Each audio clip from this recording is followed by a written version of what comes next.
Listen to me carefully.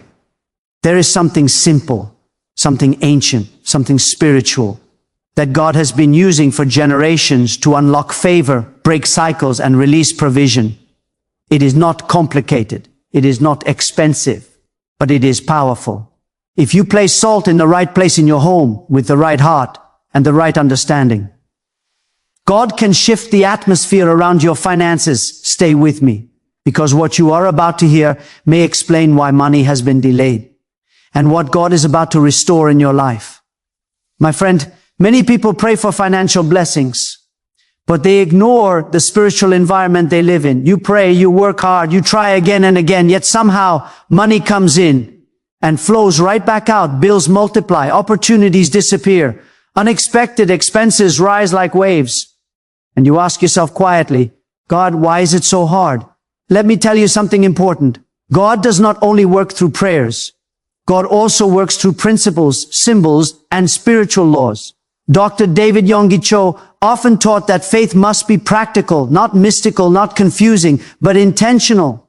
Salt in the Bible is not just seasoning. Salt represents covenant. Salt represents preservation. Salt represents purification. Salt represents divine favor. And today, you will understand where to place it, why it matters, and how God uses it to release financial blessings. Pause with me for a moment and open your heart. In the Bible, salt is mentioned again and again and again. Jesus said, "You are the salt of the earth." In the Old Testament, God commanded offerings to be seasoned with salt. Why? Because salt preserves what would otherwise decay. Spiritually speaking, lack is decay, debt is decay, constant financial loss is decay. Salt stops decay. When salt is present, corruption cannot survive. When salt is present, things last longer. When salt is present, purity increases. Dr. Cho taught that faith activates spiritual authority, but symbols help your faith focus. Salt becomes a point of contact, not magic, not superstition, but obedience mixed with belief. When you place salt intentionally, you are saying, God, I believe you are restoring order in my home.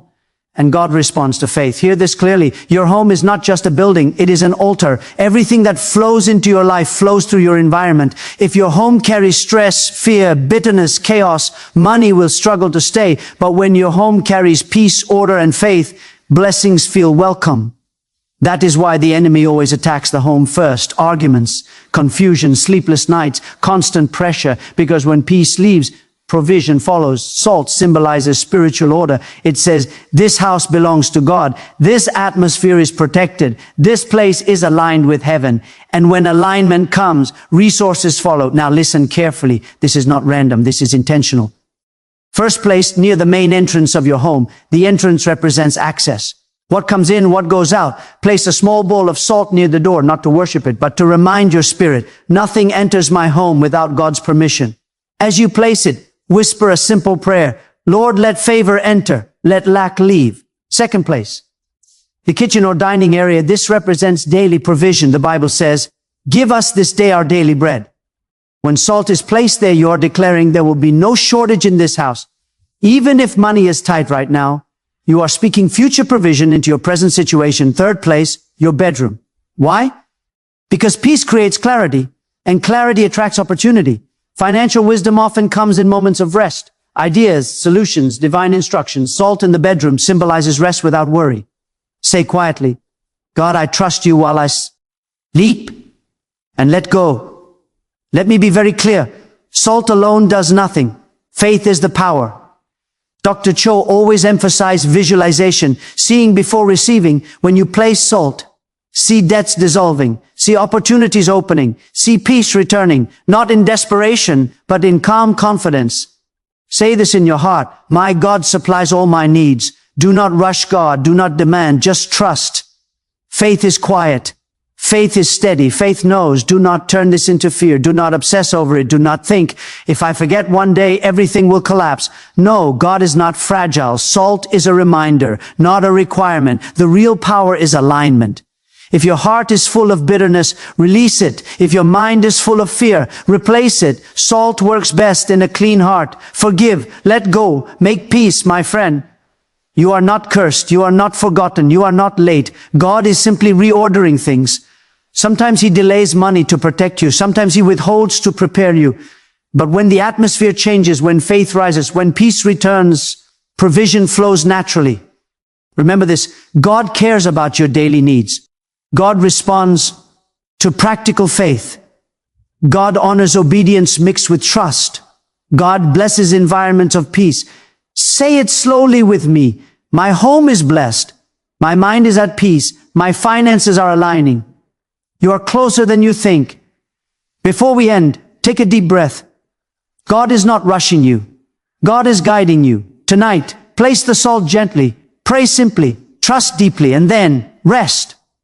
If this message spoke to your spirit, write in the comments, "My house is blessed." Subscribe to Cho Motivation for more teachings that awaken faith and restore hope. Share this message with someone who needs peace in their finances. Remember, when God orders your atmosphere, He releases His abundance. Stay blessed and stay in faith. Salt has always carried a deep spiritual meaning long before it ever entered a kitchen. In the Bible, salt is not treated as something ordinary. It is treated as a symbol of covenant, protection, and divine permanence. When God spoke of salt, He was speaking about something that does not easily change, something that preserves, something that resists corruption. This is why offerings in the Old Testament were commanded to be seasoned with salt.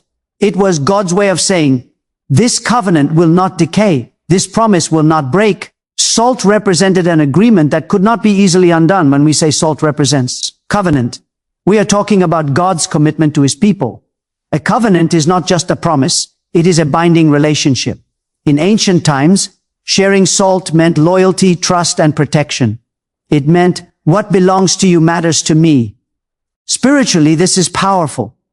When you understand this, you realize that salt reminds your spirit that God has not abandoned you, especially in areas where you feel vulnerable, such as finances. If God is a covenant-keeping God, then lack is not your destiny. Temporary struggle does not cancel eternal promise. Salt also represents protection because it preserves what would otherwise rot. In the natural world, salt stops decay. It prevents corruption. In the spiritual world, the same principle applies. Financial stress, constant loss, and unending pressure are often signs of spiritual decay in the atmosphere, not because you are sinful, but because peace has been attacked. When peace leaves, wisdom weakens. When wisdom weakens, wrong decisions multiply.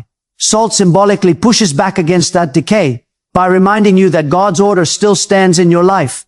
Jesus said, "You are the salt of the earth." He was not speaking casually. He was telling His followers that their presence carries preserving power. When salt is present, things do not fall apart easily. In the same way, when faith is present in your home, destruction cannot dominate. Placing salt is not about superstition. It is about awareness. It is a physical reminder that your house is not abandoned, your situation is not forgotten, and your future is not unprotected. Dr. David Yonggi Cho often taught that faith needs a point of contact. Human beings are not only spiritual, we are also physical. We need something we can see to help our faith stay focused. Salt becomes that point of contact, not because salt has power on its own, but because it helps your faith speak consistently. Every time you see it, you are reminded that God's covenant is active, not expired. That reminder changes your thoughts. Change thoughts, change decisions. Change decisions, change outcomes. Protection also means boundaries. Salt in biblical times was used to mark territory. Spiritually, this means you are declaring that certain things are not allowed to cross into your life. Fear is not allowed. Confusion is not allowed. Continuous loss is not allowed. You are not fighting with panic or anger. You are standing with quiet authority. Faith does not shout. Faith stands. This is why salt must always be paired with trust. Without trust, it becomes an empty ritual. But with trust, it becomes a symbol of surrender. You are saying, God, I recognize your covenant over my life. I choose to rest in it.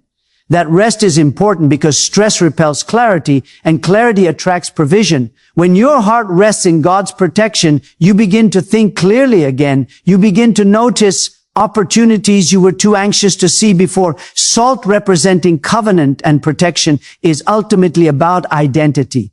It reminds you that you are not a victim of circumstances. You are a child under promise. You are living under a covering that does not expire. When that truth settles in your spirit, fear loses its grip, peace returns to your home, and finances begin to respond to order rather than chaos. This is not instant magic. This is spiritual alignment. And alignment always precedes blessing. Your home is far more than walls, furniture, and a roof. Spiritually, your home functions like an altar. An altar is a place where atmosphere is formed, where exchanges happen, and where influence is released. Whether you realize it or not, your home is constantly shaping your thoughts, your emotions, and even your decisions about money. This is why finances are often affected long before money ever enters or leaves your hands. What flows in your life usually passes through your environment. First, when there is peace in a home, clarity begins to grow. When clarity grows, wisdom follows. And when wisdom is present, financial decisions improve naturally. But when a home is filled with tension, unresolved conflict, fear, or constant worry, the opposite happens. Stress clouds judgment. Fear rushes decisions. Confusion causes delay. Over time, this environment quietly sabotages progress. People often blame luck or circumstances, but the deeper issue is atmosphere. In the Bible, God often worked through households, not just individuals. When a house was aligned with God, blessing followed everyone inside it. When disorder entered a home, consequences multiplied. This pattern shows us that God cares deeply about the environment where you live. He understands that your surroundings influence your faith, your mindset, and your ability to receive. That is why Scripture emphasizes peace in the home, unity in relationships, and order in daily living. These are not just moral ideas, they are spiritual foundations for provision. Financial struggle often feels external, but it is usually rooted internally. A restless home produces restless thinking. Restless thinking produces unstable choices. Even when money comes in, it does not stay, because peace is what allows abundance to settle. Money follows stability. It resists chaos. This is why some people earn a lot but still live under pressure, while others earn less but experience sufficiency. The difference is not always income, it is environment. Your home carries a spiritual tone. Every argument, every word spoken in frustration, every moment of gratitude or prayer leaves a mark. Over time, these moments shape the emotional and spiritual climate of the space. If fear dominates conversations, fear becomes familiar. If faith is spoken regularly, faith becomes natural. This tone directly affects how you approach opportunities, risks, and responsibilities. A fearful home avoids growth. A faithful home prepares for it. The enemy understands this principle very well. That is why attacks often begin inside the home. Division, exhaustion, misunderstanding, and distraction are not random. They weaken the foundation. When the foundation weakens, financial pressure feels heavier, even if nothing has changed on paper. But when peace is restored, burdens feel lighter, ideas flow more freely, and hope quietly returns. Seeing your home as an altar changes how you treat it. You become more intentional with your words. You become more aware of what you allow to stay unresolved. You understand that forgiveness is not just emotional healing, it is spiritual maintenance. Letting go of resentment clears space for peace, and peace creates room for provision. God's blessings are not forced into chaos. They rest where order exists. This does not mean perfection is required. God does not bless spotless homes. He blesses surrendered hearts. Even in small spaces, even in modest conditions, peace can reign. A quiet prayer, a thankful heart, a decision to respond gently instead of angrily. These small choices reset the atmosphere. Over time, they transform the home into a place where wisdom grows and fear shrinks. When your home becomes a spiritual altar, money stops being the center of your attention. Alignment becomes the focus. And when alignment comes, provision follows naturally. God works through order, peace, and trust. As your home reflects these qualities, your finances begin to reflect them too, not through force, but through flow. Faith is not passive. True faith expresses itself through intentional action. When an action is done with understanding and belief, it becomes a bridge between the spiritual and the physical. This is why the idea of placement matters. Placing something deliberately is different from placing it carelessly. Intention gives meaning to movement. When you place something in a specific location with faith, you are communicating a spiritual truth to your own heart, and God responds to faith that is focused and clear. The entrance of a home represents access. It is the place where things enter and leave. Spiritually, it symbolizes influence, opportunity, and flow. When you place salt near the entrance with faith, you are not performing a ritual, you are making a declaration. You are acknowledging that not everything has permission to cross into your life. Fear does not get access. Confusion does not get access. Constant loss does not get access. This awareness alone begins to shift how you think and how you respond to circumstances. Faith becomes alert, not anxious. The kitchen or dining area represents daily provision. It is where nourishment happens, where the needs of the body are met. Spiritually, it reflects your dependence on God for sustenance, not just food, but resources, strength, and consistency. When salt is placed there intentionally, it reminds you that provision is a daily promise, not a distant hope. Instead of worrying about tomorrow, your heart learns to trust God for today. This daily trust reduces panic, and reduced panic leads to better financial decisions. Calm faith is productive faith. The bedroom represents rest, privacy, and the inner life. It is where thoughts settle and where the mind recovers. Many financial struggles are connected to exhaustion rather than lack of ability. When rest disappears, clarity follows. When clarity is gone, mistakes increase. Placing salt in the bedroom is not about the object itself, but about the DSC, decision to release control. It symbolizes trust. It says, I will not carry this burden into my rest. That release creates space for wisdom. Some of the best ideas, solutions, and insights come when the mind is at peace. What makes these placements powerful is not their physical location, but the faith attached to them. Faith becomes more effective when it is specific. Vague faith produces vague results. Specific faith produces clarity. When you associate different areas of your home with different aspects of trust, your entire life begins to feel more ordered. Order reduces anxiety. Reduced anxiety improves focus. Focus opens doors. Dr. David Yonggi Cho often emphasized visualization because the mind needs direction. When you repeatedly see something that reminds you of God's promise, your thoughts begin to align with that promise. Over time, your language changes. Instead of speaking fear, you speak expectancy. Instead of assuming loss, you anticipate provision.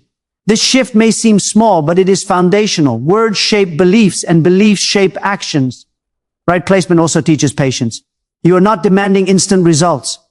You are building consistency. Faith that grows slowly lasts longer. When you walk past the entrance and remember protection. When you enter the kitchen and remember provision. When you lie down to rest and remember trust. Your faith is being reinforced throughout the day without effort. This steady reinforcement is what stabilizes emotions and restores confidence. It is important to understand that this practice is not about control. You are not trying to force God's hand. You are aligning your heart with His order. God works best in cooperation, not coercion. When your actions reflect trust, God's response reflects provision. The change may not happen overnight, but the atmosphere shifts immediately. When faith is activated through intentional placement, your home becomes a living reminder of God's promises. That reminder keeps you grounded during uncertainty and hopeful during delay. Over time, this inner stability begins to influence external circumstances. Opportunities feel less threatening, decisions feel clearer, finances feel manageable. This is the quiet power of faith expressed through deliberate action. It is very important to understand that faith is the true source of power, not any physical object or action. Without faith, even the most meaningful symbol becomes empty. Faith is what connects the visible world to the invisible promises of God.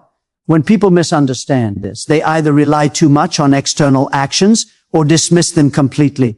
The truth is found in balance. The action only matters because faith is present behind it. Faith begins in the heart and shapes the way you see your situation. When you believe God is involved in your life, your perspective changes. Problems no longer feel final. Delays no longer feel like rejection. Even financial pressure takes on a different meaning. Instead of panicking, you pause. Instead of reacting emotionally, you respond thoughtfully. This calm response is not weakness, it is evidence of trust. Faith steadies the mind, and a steady mind makes wiser choices. A point of contact helps faith stay focused. Human beings are easily distracted, especially under stress. When finances are tight, the mind jumps from worry to worry. Faith becomes scattered. A simple symbol helps anchor your attention. Every time you see it, you are reminded of what you believe. That reminder interrupts fear. It pulls your thoughts back into alignment with trust. Over time, this repetition trains your mind to default to faith instead of anxiety. Visualization plays a powerful role here. When you intentionally picture God's provision, your imagination stops rehearsing disaster. Instead of replaying worst-case scenarios, you begin to see solutions, opportunities, and outcomes shaped by hope. Dr. David Yonggi Cho often taught that faith must be imagined before it is experienced. Visualization is not pretending, it is preparing. When you see provision internally, you begin to move toward it externally. This inner shift affects how you speak. Words follow thoughts, and thoughts follow beliefs. When faith is active, your language changes. You stop saying, nothing ever works out, and begin saying, God is guiding me. You stop saying, I will never get ahead, and begin saying, I am learning to trust. These words may seem small, but they shape your emotional state. Your emotional state influences your decisions, and decisions over time shape your financial reality. Faith also teaches patience. When you trust God, you do not rush outcomes. You understand that timing is part of wisdom. Many financial mistakes are made in haste, driven by fear of missing out or fear of lack. Faith slows you down. It gives you the ability to wait without feeling anxious. That patience protects you from unnecessary loss. Sometimes the blessing is not the money itself, but the restraint that prevents damage. Another important aspect of faith is surrender. Faith does not mean you stop working or planning. It means you stop carrying the burden alone. When you surrender the outcome to God, your energy is freed. Instead of exhausting yourself with worry, you invest that energy into preparation, learning, and growth. This shift increases productivity and creativity. Creativity often leads to new streams of provision. It is also important to recognize that faith grows through consistency, not intensity. A single emotional moment does not sustain belief. Daily reminders, quiet trust, and steady expectation build strong faith. Over time, this kind of faith becomes natural. You no longer need dramatic reassurance. You simply know. That knowing brings peace, and peace creates an environment where provision can flow. Ultimately, faith is not about controlling results. It is about aligning your heart with God's character. When you trust who God is, you stop obsessing over what He will do. This trust frees you from fear and positions you to receive. The real power is not in what you place, but in what you believe. When belief is strong, actions become meaningful and life begins to move with greater stability and hope. Peace is not a luxury, it is a foundation. Many people think financial provision begins with money, but in reality it begins with the condition of the heart and mind. When peace is absent, even abundance feels heavy. When peace is present, even limited resources can be managed wisely. This is why peace always comes before provision. It prepares the inner ground so that blessings can take root and grow instead of being wasted or destroyed by fear. Fear has a way of shrinking perspective. When the mind is overwhelmed, it focuses only on survival. It stops thinking creatively and starts reacting impulsively. Bills feel louder. Deadlines feel closer. Every problem feels urgent. In this state, people often make decisions that bring temporary relief but long-term damage. Peace interrupts this cycle. It slows the inner noise and restores perspective. When the mind is calm, it can see options that were invisible under pressure. Peace also restores clarity. Clarity is essential for financial growth because money follows direction. Without clarity, income is mismanaged, opportunities are overlooked, and resources are scattered. A peaceful mind is able to prioritize, plan, and evaluate without emotional distortion. This is why many breakthroughs come after moments of rest rather than moments of struggle. Rest resets the nervous system, and a reset system can receive insight. In the spiritual sense, peace is not the absence of problems, it is the presence of trust. Trust anchors the mind even when circumstances are uncertain. When you trust God, your body relaxes. When your body relaxes, your mind opens. This openness invites wisdom. Wisdom is often the missing link in financial challenges. It's not always about earning more, but about managing better, choosing wisely, and responding with patience instead of panic. Peace also protects relationships, and relationships play a major role in provision. Many financial opportunities come through people. When stress dominates, communication suffers. Words become sharp, misunderstandings grow, connections weaken. Peace softens communication. It allows listening. It builds trust. Strong relationships create support, advice, and sometimes direct opportunities that money alone cannot buy. Another important aspect of peace is emotional stability. Emotional swings lead to inconsistent behavior. One day there is hope, the next day despair. This inconsistency affects work performance, learning ability, and long-term planning. Peace stabilizes emotions. Stable emotions support discipline. Discipline builds habits. Good habits, practiced consistently, lead to financial improvement over time. This process may be slow, but it is sustainable. Peace also helps you recognize what is truly necessary. Fear exaggerates needs. It convinces you that you must have everything immediately. Peace clarifies priorities. It helps you distinguish between wants and needs. This clarity reduces unnecessary spending and redirects energy toward what truly matters. Over time, this shift alone can change your financial trajectory. Spiritually, peace creates space for guidance. Many people pray for answers but remain too anxious to hear them. Anxiety drowns out intuition and wisdom. Peace quiets the inner noise. In that quietness, insight emerges. Sometimes guidance comes as a new idea, a reminder, or a gentle nudge. These small directions often lead to significant change when followed consistently. Peace also changes how you view delay. Without peace, delay feels like failure. With peace, delay feels like preparation. This perspective protects hope. Hope fuels perseverance. Perseverance keeps you moving forward even when progress feels slow. Over time, steady movement produces results that rushed effort cannot. Ultimately, peace is not passive. It is an active state of trust and alignment. When peace leads, provision follows because your inner world is ready to manage what your outer world receives. Financial growth is not just about increase, it is about capacity. Peace expands that capacity. It allows you to receive, manage, and sustain blessings without losing stability. This is why peace is always the first gift God restores before he releases provision. When progress feels slow and financial answers seem delayed, it is easy to assume that something has gone wrong. Many people interpret delay as rejection or punishment. But often, delay is not denial, it is preparation. God's work in your life is rarely rushed because what he is building is meant to last. When things slow down, it does not mean you have been forgotten. It often means you are being positioned. Reordering is different from delaying. Delay feels passive, as if nothing is happening.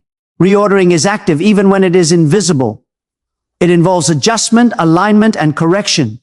God often reorganizes priorities before he releases provision. If money were to arrive before alignment, it could create stress instead of stability. Preparation ensures that when the blessing comes, it strengthens your life rather than overwhelming it. Many financial struggles are not caused by lack of effort, but by misalignment. Misalignment can show up as poor timing, unclear direction, unhealthy habits, or emotional exhaustion. Reordering addresses these deeper layers. God may be reshaping your thinking, teaching patience, or redirecting your focus. These changes may feel uncomfortable, but they are necessary. Growth often begins where comfort ends. Reordering also involves the heart. Financial increase exposes what already exists within you. If fear dominates, more money amplifies fear. If peace leads, increase amplifies stability. This is why God often works internally before changing external conditions. When your heart is prepared, you are able to steward resources wisely. Stewardship is just as important as supply. God blesses what can be sustained. Another part of reordering is perspective. Delay has a way of stripping away false dependencies. When things are easy, it is tempting to rely on patterns, people, or systems instead of faith. Delay brings awareness. It forces reflection. In that reflection, priorities become clearer. What once seemed essential may lose its importance. What truly matters gains focus. This clarity becomes the foundation for lasting progress. Reordering can also involve relationships and environments. Sometimes financial stagnation is connected to surroundings that limit growth. God may distance you from distractions, unhealthy influences, or cycles that keep you stuck. This separation may feel lonely at first, but it creates space for new connections and opportunities aligned with your future. Isolation during preparation is not punishment, it is protection. Timing plays a crucial role in God's plan. What arrives too early can harm rather than help. What arrives at the right time supports growth. God's timing considers not only your desire, but your capacity. Capacity includes emotional strength, discipline, wisdom, and resilience. These qualities are often developed in seasons of waiting. Waiting is not wasted time. It is training. Understanding reordering changes how you respond to frustration.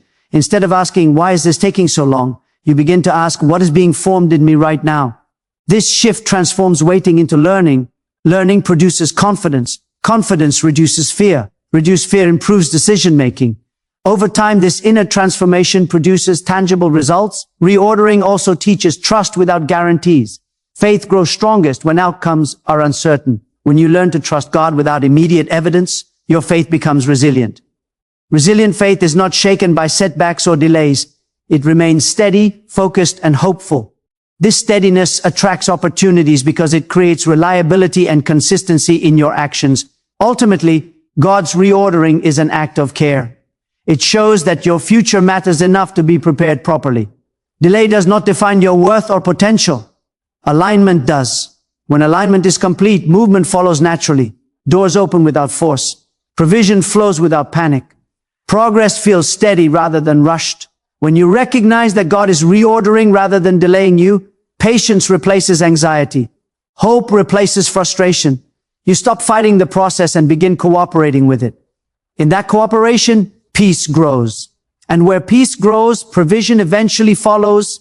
Everything you have heard comes down to one simple truth. God is not working against you. He is working within you and around you. The journey toward provision is not only about receiving more, it is about becoming ready for what is coming.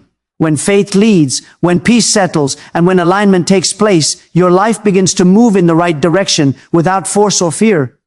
What may have felt like delay was actually preparation. What looked like struggle was shaping wisdom. God has been restoring order in places you could not see, your thoughts, your emotions, your environment, and your trust.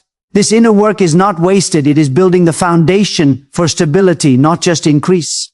Blessings that arrive on a strong foundation last longer and bring peace instead of pressure. Remember that small, intentional acts of faith are powerful when they come from a surrendered heart. They are reminders, not requirements. They help you stay focused on truth instead of fear. As your focus changes, your decisions change. As your decisions change, your direction changes. Over time, this steady shift produces results that panic and rushing never could. Peace is your greatest indicator of alignment. When peace grows, clarity follows. When clarity follows, wisdom emerges. And when wisdom leads, provision finds its way to you naturally. Trust that God knows the right timing, the right order, and the right way to bless you without harming you. Stay patient, stay grounded, stay faithful in the small things. God is not finished. What He is building now will support what He releases next.